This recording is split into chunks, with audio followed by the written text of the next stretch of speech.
I have been in esports commentating broadcasting for about 6 years, and obviously it's very different in developing regions to the rest of the world. I think in the rest of the world, in Europe, North America, Asia, there's a lot of opportunity, there's a lot of space to grow. But in smaller regions like South Africa, where I started, you're extremely limited. And what I wanted to do is answer some of the questions that I get asked by a lot of people in smaller regions in terms of getting started, specifically in esports hosting, commentating, interviewing, shoutcasting, the broadcast side in front of the camera, because some of the hurdles that we face are so incredibly different to what other people might face in more developed regions. And that's kind of what today is about. I sent out a tweet and I said that I had an anonymous link that you could submit questions, and I asked people to submit their questions. And I'm going to go through those questions, answer them as best as I can. And I'm hoping that you get some value from the answers that I have based purely on my experience building my career. Like I said, started in South Africa, but since then, I've had a chance to work around the world on some amazing events, including just last year, the FIFA E-Nations Cup, which is one of the biggest FIFA events in the world, the PUBG Global Championship, which is the biggest PUBG event in the world. And I also got to desk host the ESL or the Intel Extreme Masters Road to Rio qualifier for the Americas, which was probably one of the biggest CSGO events in terms of a qualifier for the major. So I have a bit of experience, I like to think, and I'm hoping that I can help you along. Before I start answering the questions, though, one of the things that I really want to share is something that was given, some information and a tidbit, if you like, that was given to me early on in my career, and is something that I think is extremely important for anyone, is that streaming on Twitch, playing games, that sort of thing, is so different to esports hosting, commentating. We may both be in front of a camera, but it's important to remember that when you're streaming or hosting a YouTube channel, creating content on there, you are the story. But when you're an esports host, commentator, interviewer, your job is to tell the story. And I think that that is the most important bit of information or advice that I've ever received, is that you are not the story. Your job is to tell the story. And that's going to follow through a lot in my answers because it's something I believe strongly in. So let's get started. I have a lot of questions to get through. And the first one is how to break through in smaller regions when it feels super lopsided to the saturated talent pool.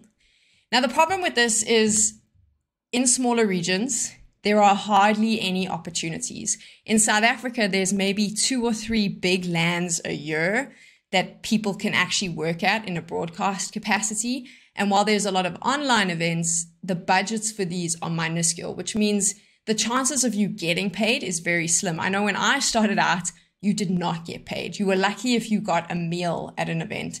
Most people were doing this for free, for doing it for the love of esports. And nowadays, while broadcasters get paid in smaller regions, the opportunities are really small. In terms of the lopsided talent pool, the issue when you have a very small amount of events is that anyone organizing it is going to stick with what they know, because there is a fear that if they try something different and it doesn't work, they may lose funding. And because funding is so limited in smaller regions, they tend to stick to the people they know. There is also the issue of sometimes they will stick to friends. Maybe they have a friend who they think can commentate. That friend is not looking to charge them, or is maybe looking to charge them less. Maybe they have another friend who also has the necessary PCs that they need to work on the event. Maybe they have a friend who wants to commentate but has 6 consoles that they can bring along, or works at a company that has access to consoles. So a lot of the time in smaller regions, that tends to become a problem, in that people will hire either people they know that they feel that they can rely on, or they will hire people who can benefit them in some way. And that can be really, really difficult. And in terms of breaking into that, I think it's really hard.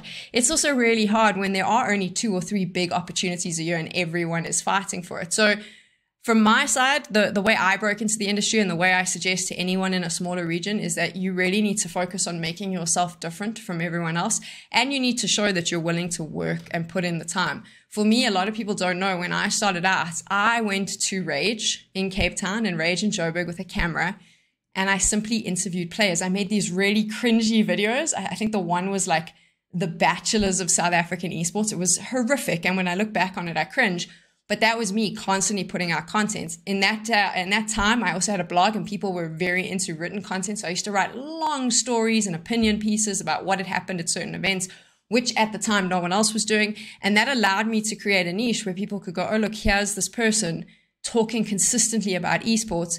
And also we're seeing her at all these events. She's making all this YouTube content. And it then allowed me to be spotted by someone at Telkom Gaming at the time who said, you know what, actually, maybe we'll give you an opportunity to do some interviews because we need a fresh face. And I think it's the hardest way to break into the industry, but the most important is you need to start creating content, whether it be on Twitter and actually, to step back, when I started out, we had Twitter and YouTube and blogs and Facebook. Now there are a host of platforms where you can create content. So I think it's important to, one, stream your commentating. Even if you're just commentating your friends' games, create content nonstop. Create content about tournaments, even if you weren't hired to work in them. Create the content, tag people. The more people who see you invested in the community and can consistently see your work in that way, the more likely it is that one of the tournament organizers or production companies will take a risk on you. Unfortunately, it's really tough to break in when there is only 2 or 3 big events a year, but that is my best advice to breaking into the industry. Have you ever been fired from a job? So this is interesting because I don't think it's actually relevant to the conversation, but I have never been fired. However, I have been on jobs where people have been let go. And I think that this is the reason I'm actually answering this question, is because I think it's a really good question, because one of the things that you see a lot in smaller regions is sometimes, as much as I said earlier, that maybe people don't take a risk, sometimes they will take a risk on someone. And a lot of the times, the person they take a risk on may actually not be suitable to the role. And what I've seen in the past, specifically on South African jobs, funny enough, is someone's been hired and they don't really know what they're doing. I know I was one of them. And they come in and they're completely overwhelmed by everything. And what I think is really important, and the reason I wanted to bring this up, is another piece of advice that was given to me early on is that the broadcast is only as good as the weakest link, which means it doesn't matter how good you are as a commentator. It doesn't matter how good you are as a host. The weakest link is how good the broadcast is. And your job, again, because you are not the story, you're telling the story, is to ensure the best broadcast. So your job is to help that person. If someone comes on to the event, maybe they don't know what they're doing, maybe they're new, your job is to help elevate them and ensure that they can do the best possible job. If they are the weakest link, your job is not to make everyone in the chat aware of it so that you look good, because you don't. Your job is to make them look good and to help them as much as possible. And this is something that I think is really important, because I see this a lot in smaller regions where there is a lack of support and help. There is a lack of people not wanting to help one another. Sometimes they'll watch a broadcast, they'll see other talents being hired, and they simply will not give them advice. They'll see something going wrong. And I'll give you an example. I saw a friend of mine once on a broadcast that I wasn't hired for, and it's a really silly thing, but all their headphone cables were hanging in front of them, it's a very small thing, but it looks really messy on a broadcast. If you simply put the cable behind your shoulder, it just looks cleaner. So I just messaged them. I said, hey, put the cables behind your shoulders. And also they were sitting in gaming chairs, which tend to make you do that. And I said, and just make sure you all sit up straight because you look a bit slouched. I didn't do that to be mean. I didn't do it in a public forum. I didn't tweet it. I did it privately to a friend of mine because I want them to look good. I wasn't on that broadcast, so I actually had no need to uplift it, but they were my friends and I wanted them to do well. But I think when you're on a broadcast, if you have information, it's really important to share it. And that was something for smaller regions. I think in order to uplift the entire production, it's really important for you to ensure that you always remember that the broadcast is only as good as the weakest link. And if someone is hired, even if you don't think that they qualified for the job, make sure you help them, because that is something that will ultimately improve the entire production, which means more budget in the future. And in smaller regions, we know how important budget is. Is regional presentation a good idea? This question was as in attire or a look compared to a professional alternative. So this is a really interesting one, because dress is a very personal and opinionated feeling, and there's a lot to go on here. But I do think it is very important for you to bring out your own style. So there's a couple of rules when it comes to broadcasting esports. And obviously, a lot of you have probably watched it and seen it. Everyone's in suits and they look like newsreaders. That's been changing, thank goodness, because no one wants to see a newsreader type attire with the suit and tie, unless that's your style. If you want to wear a suit and tie, that's cool. I think it's really important to remember to always wear something that looks really professional, that looks really clean. Also, baggy clothes never normally look good on camera. It's much better if you can get nice cut lines, which is why a lot of the time you'll see someone in a shirt, a button-up shirt, it just fits nicely. So always make sure you're wearing something fitted, something smart, not just a baggy, messy t-shirt. Also really important to avoid brands. So the Nike tick, don't wear that. Don't wear something with a big brand emblazoned on it. Stay away from that. Try and keep your your attire simple. Remember, most of the time you're getting recorded from the waist up, so pay attention to that top part. Always make sure that you're wearing colors that specifically you want to stay away from, like small dots, thin lines, things that can blur the camera. And it's nice if you add a pop of color. I'm the worst person because I always wear black, but black is actually not ideal on camera. So think about that.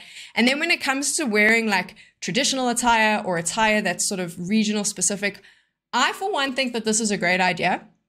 I think from an African point of view, it can sometimes be problematic because there's a lot of color, there's a lot of stripes, there's a lot of dots that can actually mess with the camera. But if you check it beforehand, you should be good. And I think it's cool. I think bringing out your unique flavor, bringing out the flavor of the broadcast is really important. But there is also obviously the thing to keep in mind from a cultural appropriation point of view. Don't do it to be cool. Make sure that you're wearing something that you're not necessarily appropriating someone's culture doing so. And also make sure that whatever you're wearing works really well on camera. But the most important thing, and it goes back to what I said right at the beginning, you are not the story. So always make sure that you wear something that looks really good, that you feel comfortable in, that's fitted well, but is not something that is going to pull away from the entire broadcast. So there's absolutely no reason to go in with something super loud and over the top, even if it is to represent a culture or a feeling that you have at that time. If it overpowers the broadcast and the conversation becomes about what you're wearing versus what you're saying, then you've missed the point, because remember, you're not the story. You're meant to be telling the story. What's more important to a person hiring a caster, game knowledge or personality? So this is actually pretty easy to answer because it's really important that you have game knowledge. If you are a commentator, if you are an analyst, game knowledge is extremely important. Personality is important as well, but there's certain roles where personality is maybe more important than game knowledge. So for example, I think from a desk hosting point of view, an interviewing point of view, personality needs to be there, as does game knowledge, but you can maybe lack a little bit in game knowledge if you have a strong personality to carry it through and add entertainment. I've seen a lot of play-by-play casters, because obviously when you have a casting pair, you have a color commentator and a play-by-play commentator. There's a lot of play-by-play commentators who are phenomenally good at telling you the action, but maybe don't have as much game knowledge, but they are so good with their words and their entertainment value that it works. But I do think if you want to be an analyst or you want to be a color commentator, game knowledge is so important. And also, I think from a play-by-play point of view as well, game knowledge is really important. It'll make your play-by-play really good. From a hosting point of view, as someone who's been a host, and I've sometimes hosted, I think I once hosted e-golf, which I knew nothing about.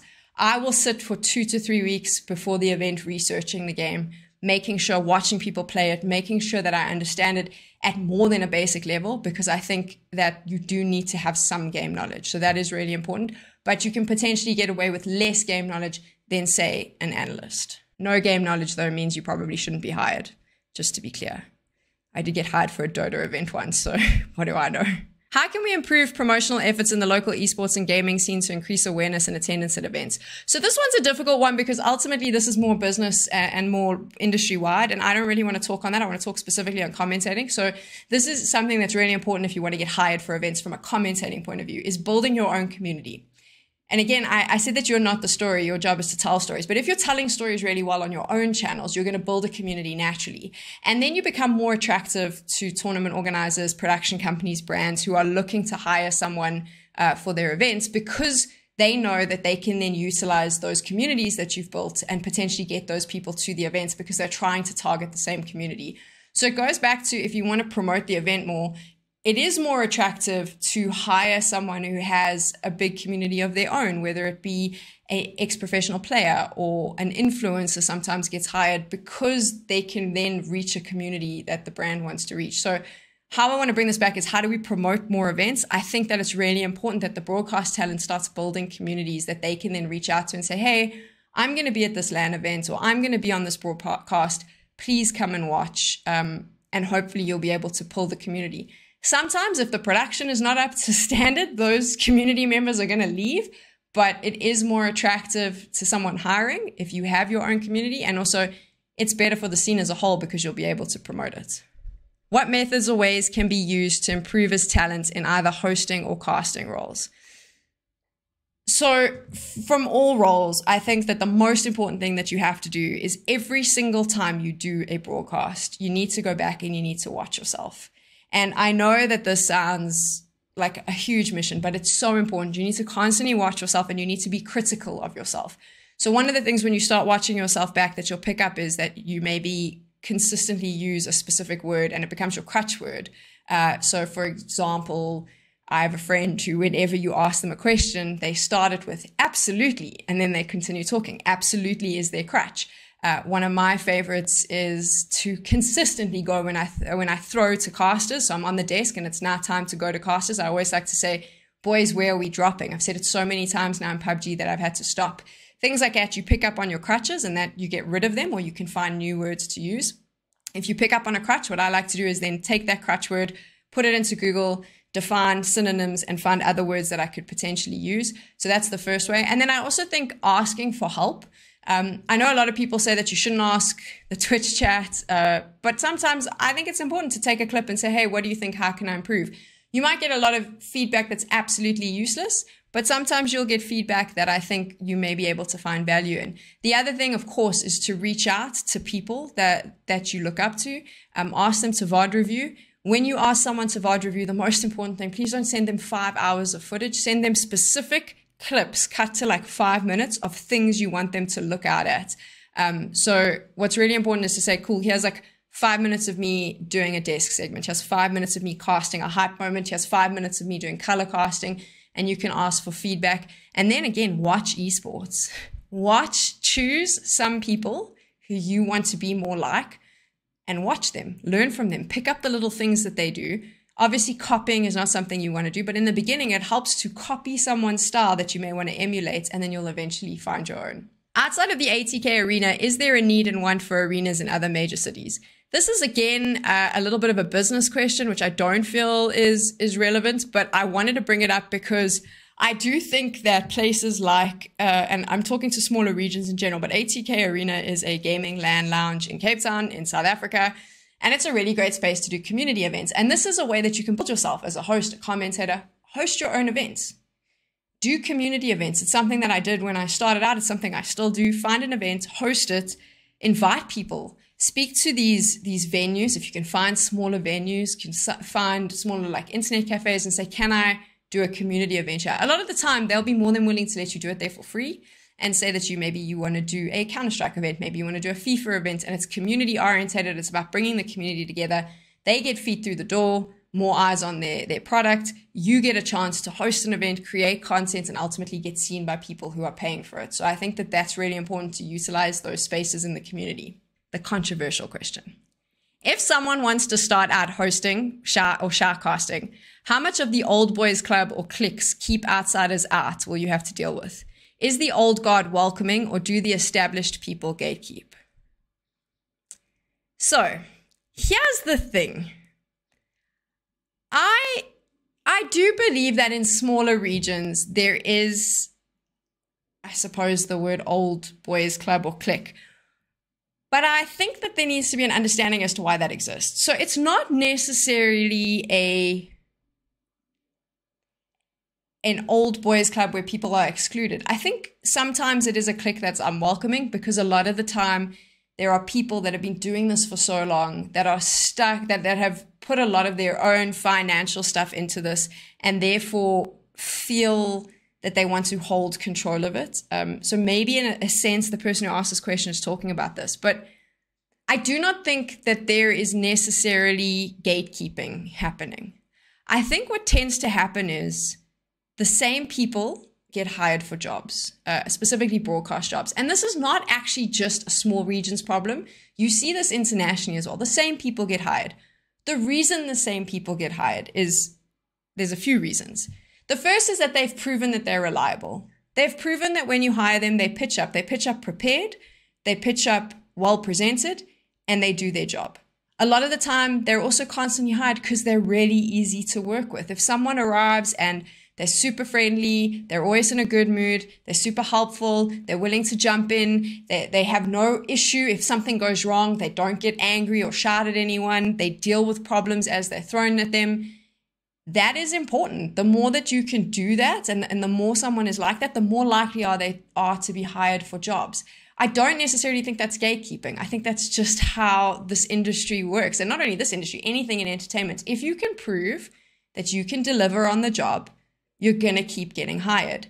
Unfortunately, in smaller regions, there are very little opportunities. So to someone on the outside, it might look like gatekeeping if the same people are consistently being hired. But a lot of the time, the same people are being hired because they're simply reliable. And again, like I mentioned earlier, in a smaller region, there's limited budgets. There's very little funding. You need to do the best possible job you can for the client.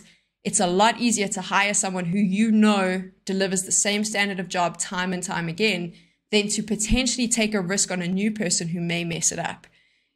It is an unfortunate thing that happens, and it's really difficult to crack in. But I think if you're creating your own content, if you're consistently seen at events, if you're consistently doing, even if it is more of a community job, at some point someone will see that and hopefully, if you're good enough, give you an opportunity.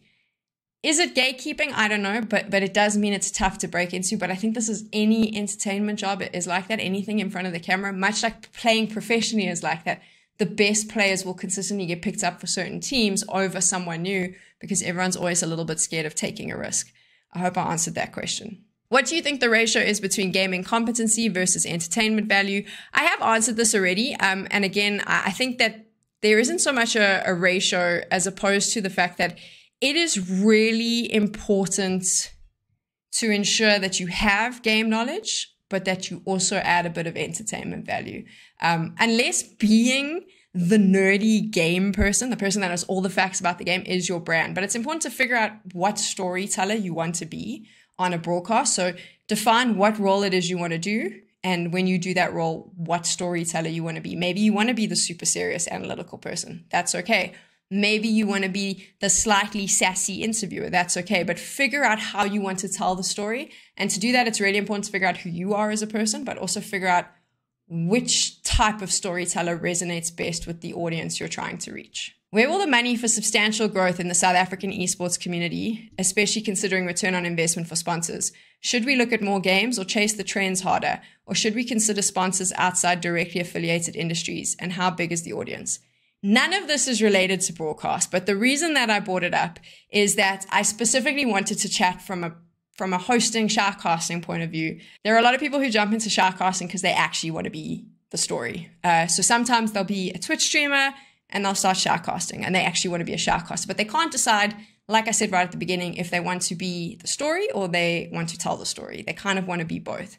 And you see this a lot because they will jump from game to game to game. They don't really have a strong focus.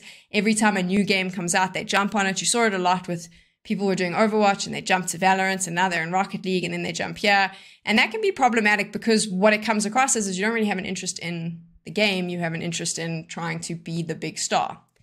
Saying that, in smaller regions, which is what I did, is it's really important to be as dynamic as possible because there are very little opportunities. So I think if you want to be an analyst, you need to focus really hard on one specific game. I think if you want to be a commentator, you should be able to be in a position where you're flexible and you can maybe do 1 or 2 games because that's going to give you more opportunities. If you do a really good job commentating Valorant and it turns out you can commentate FIFA as well, if the person who hired you is happy with your Valorant role, you'll probably get the job for FIFA because you've chosen you're reliable. You've shown that you're reliable. So I think that it is important to be somewhat dynamic, but in terms of chasing trends, probably not a good idea. Figure out where your niche is. For me, I jumped around a lot as a host, and I think it taught me a lot, but now I've decided and I've realized that the moment I put my focus into Counter-Strike, PUBG, FIFA, I've been able to get more success. And I think that that is really important, is to choose 2 or 3 titles. Again, in a smaller region, you can't be limited to one because the opportunities are limited. But I also don't think you should be chasing trends and trying to do everything because ultimately you'll just spread yourself too thin. I feel like I got very tongue-tied in that answer and it wasn't very helpful. So I apologize profusely. If the right production company and funding came along, do you truly believe there is a future in local esports broadcasting and entertainment, even if those factors aligned? If not, what factors would also need to align in order to make the African continent a viable esports ecosystem? So again, this is like a tough question because I don't really know what that looks like. And if it's a matter of the right production company or the right amount of money, because even with millions and millions of rands, it doesn't mean that the production and the talent is up to the level it needs to be at. I think that the most important thing to grow African esports or any esports in a developing region is to find the unique flavor that makes it different. So I think when you're learning as a broadcaster, and again, I'm not talking from a business point of view, I am specifically talking from a commentating, shoutcasting view. I think it's really important to figure out what your unique selling point is. So when you start out, you emulate people that you see overseas, but then it's important to understand that that overseas swagger is not necessarily going to translate here. So you have to find that thing that's unique to your region that can bring people in, that can be really cool. And I do think that when we find that unique perspective, it's a really cool way to grow a scene. And I want to give an example. It's very biased. I worked on something, and I've still been working on something called Red Bull Hit the Streets, which started out a couple of years back. It was specifically for fighting games. And the concept was really simple. Red Bull would take these giant vans they have these like big Red Bull trucks, and they've got consoles with TVs, and they take them to events and into schools and things like that. They'd set them up. They'd set up a community tournament, and the winner of that community tournament would get a ticket to Cape Town to play in the final. And then the grand final happened, and it was this big thing, and they closed the streets. But these unknown kids and these unknown players who simply pitched up at an event and played and were the best at the time were then flown through. And every year that event has got bigger and bigger. But the thing that's cool about it is it's got a very South African flavor.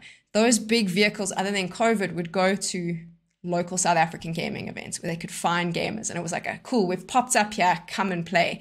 It wasn't like a big thing where you had to sign up online until COVID happened. But before that, it was very much in the streets. And I really like that, because if you speak to South African fighting games players, the majority of them play at their friends' houses. They play in public settings where there's one console and everyone's using it. And there was this unique African feel to it, or South African feel of like, this is how we play fighting games. We're not playing at home on the internet. We're meeting up at a friend's house and all playing together. So meeting up where the Red Bull truck was and playing was just the next step. That was like a uniquely South African thing. And year on year, that event has grown. It's not without its problems. I've worked on it every year, so I can confidently say that. But year on year, it's grown, and we've seen an increase. With that increase, this past year, we saw international commentators fly out, and we had a chance to interact with them, which is fantastic because local commentators can then learn from them. These are guys that were working some of the biggest events in the world, like Red Bull Kumite, and they casted alongside South African casters. So that's kind of how I see esports growing in smaller regions. Is it's really important to find the unique flavor that speaks to that region's audience, not necessarily just copy paste what you're seeing overseas. And I think the same goes for your commentating or your hosting, is finding that thing that makes you unique. And that's what's going to be your selling points. This is an interesting one because it's really it's quite a difficult one. Personality or looks. In terms of getting jobs, so I'm going to do this from like a broadcast point of view, because I'm presuming that's what the question was. And this is a really tough one, because at the end of the day, it's a thing that if I say, people are going to get upset, but I have to say it. Looks do count for something in this industry. If you want to turn this into a viable career and you want to be on an esports desk or commentating an esports event, if you're clean, you've cut your hair really nicely, you're well shaved, if you wear a little bit of makeup, men, boys, hear me out. Believe it or not, when you're in front of camera, there is nothing wrong with getting a little bit of loose powder. You can go to any small pharmacy or anything like that, or drugstore, and ask if you're in a smaller region. Trust me, going and asking for some loose powder, simply putting it on to make sure you're not shining. There's a certain irony because I'm shining today, but a little bit of loose powder so you don't look sweaty. Little things like that go a long way to making the overall production look really good. Even if you're filming content at home, a little bit of loose powder on your face. Make sure that if you are sitting in your bedroom and your bed's behind you, make your bed. All those tiny little things relating to the physical appearance make a huge difference. Wearing clothes, like I mentioned, that are a bit more fitted, that are a bit more tailored to your body, that are subtly giving you a little bit of shape versus just like a big baggy hoodie, is going to do far more for you, simply because, unfortunately, the aesthetic is more pleasing on the eye and people are watching you.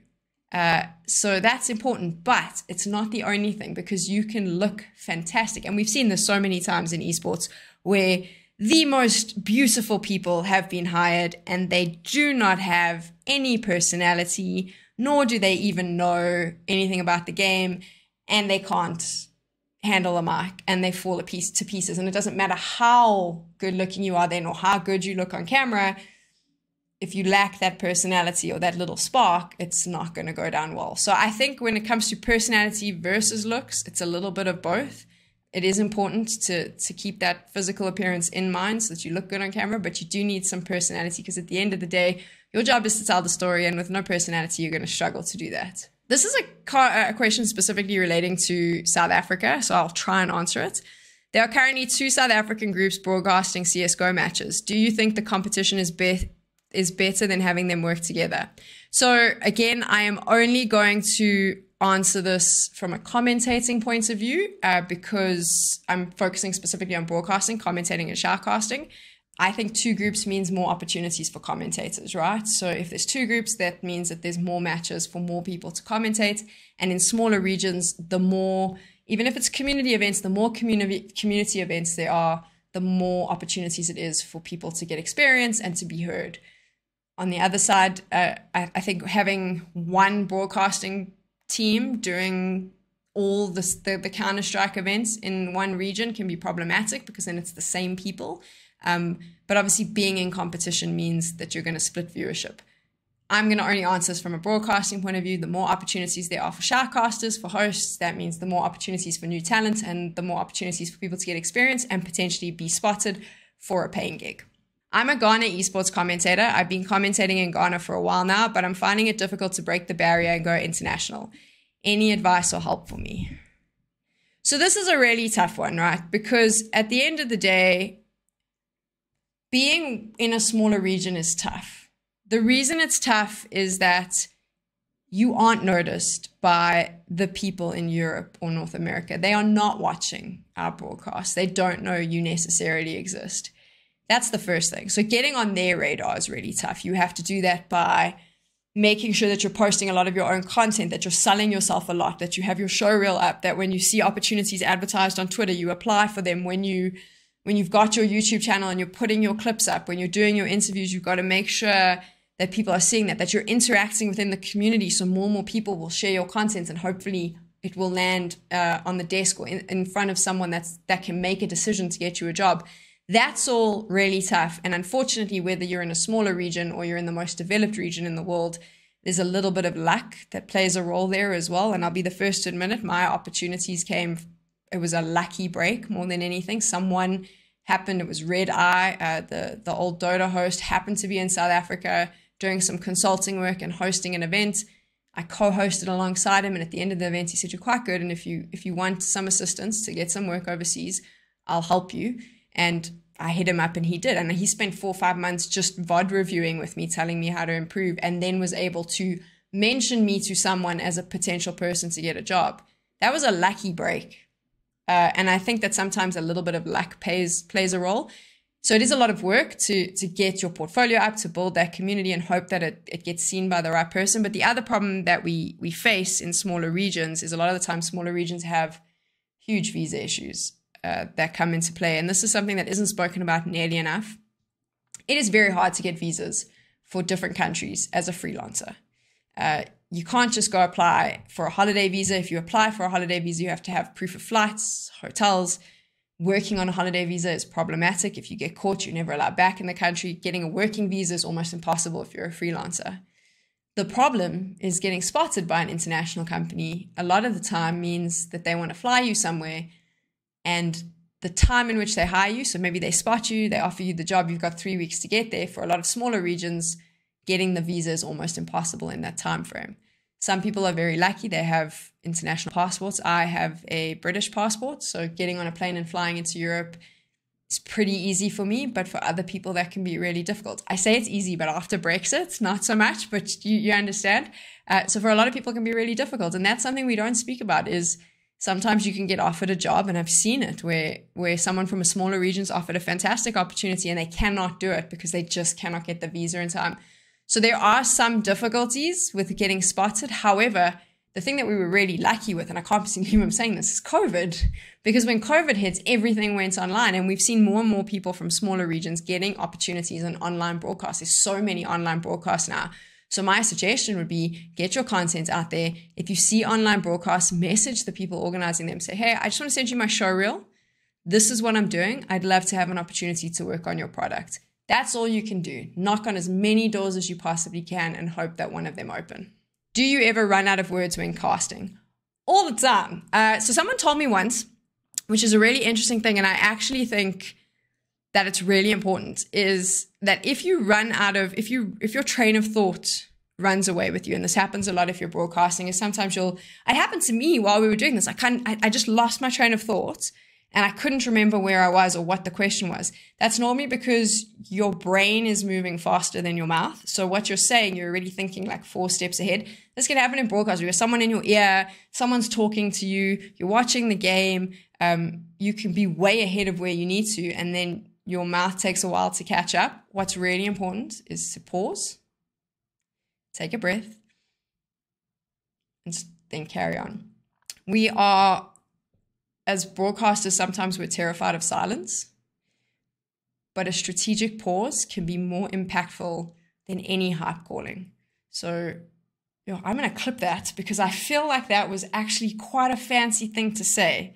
But don't be afraid of empty space or empty sound. Sometimes it can really work in your favor. And sometimes it's just a really good way to reprocess and get your thoughts back. What are some practices, techniques, or topics you can use to make your broadcast uniquely African that wouldn't apply to larger international audiences?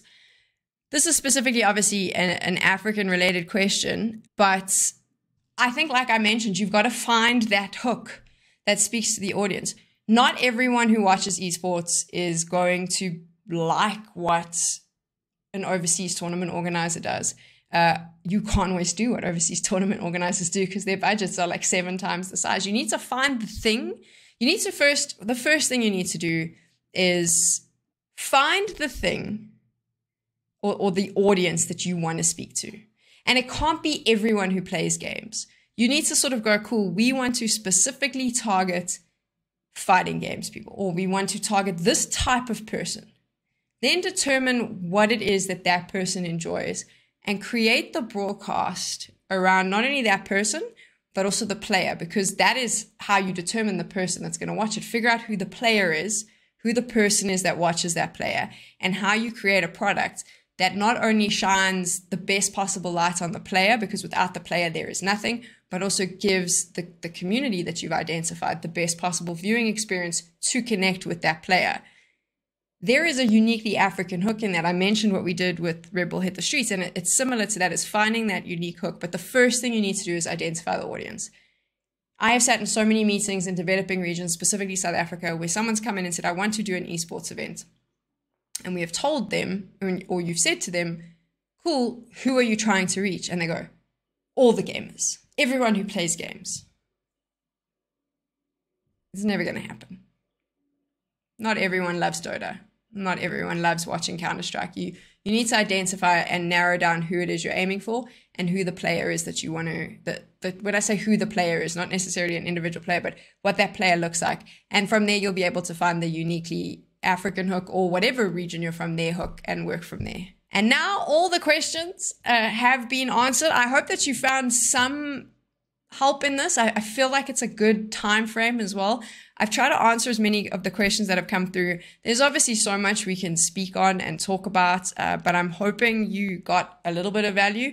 I'm keen to do more of these if people are interested, focusing on specific topics. I by no means think that I'm an expert in esports broadcasting, not by a long shot, but I do think that I have a certain amount of experience, and I definitely think that I have a unique take because I come from a developing region. I know that I found a lot of assistance when I started working in Europe.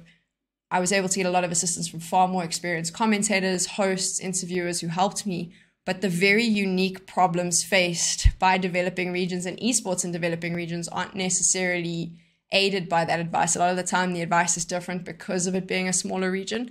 I'm just hoping that what I've shared today will uplift our local scenes, our developing regional scenes. It'll help uplift the broadcast talent, and that more people will make an effort to improve, because obviously the better the broadcast talent, the more entertaining the product is. A lot of the time in developing regions, the gameplay is not at top level, and a lot of people who tune into esports want to watch top level gameplay. But I really strongly believe that while you will lose a lot of the audience, if you have an entertaining broadcast that's not only entertaining but informative, and more importantly, where the broadcast really tells the story of the players that you're watching, I think a lot more people will stay on and watch, and then we'll increase that viewership, which ultimately increases more investment into the scene, which means more opportunities, which means more jobs for hosts and interviewers and shoutcasters. So fingers crossed that can happen.